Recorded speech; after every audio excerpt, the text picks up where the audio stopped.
Well, as the death toll from the Israeli strikes in Lebanon climbs above 500 now, hospitals in northern Israel are preparing for an influx of patients.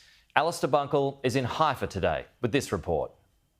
This is Rambam Hospital, which is the largest hospital in the north of Israel in Haifa. We're 3 floors below ground in their fortified hospital. Now, last time I was here was about 2 months ago, and they'd started putting the beds in, plumbing and the electricity, the loos, the showers, etc.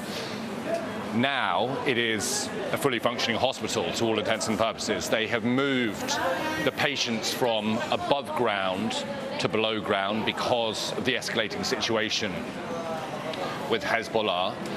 It is also where they are bringing some wounded soldiers and people who have been hit by missile strikes. So it is very busy now. It's probably still only about half capacity. Their worst case scenario is that there'll be missiles coming to Haifa maybe every 4 to 5 minutes. Although it was reasonably intense here yesterday afternoon, still rocket attacks were only about once an hour, so nowhere near as intense as it could be. But there's everything down here. They've also moved some of the hospitals from elsewhere around the north to this location because it is much more secure. Because you're so deep below ground, it's secure from missile attacks. It's also secure against chemical and biological attacks as well. You've got oncology departments, there's a maternity ward, there's pediatrics. There's actually on the floor above, there is a nursery, some kindergarten, which is primarily for the children of the staff who work here, so that they can come to work, they can continue working here for as long as they need to, safe in the knowledge that their children are being looked after and safe as well. So everything has been thought through. And they are prepared now. They say they feel they're in a good position. They're prepared.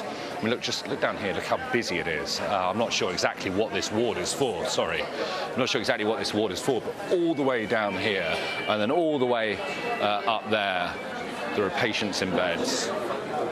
There are doctors. There are nurses. And machines. So it is very, very busy indeed. But they say they're prepared for things to get much worse.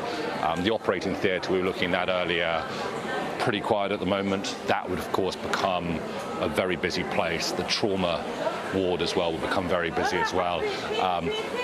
But this is the first time this facility has been used during a war. It was planned after the 2006 Lebanon war with Israel, to try and make sure that they could treat patients securely.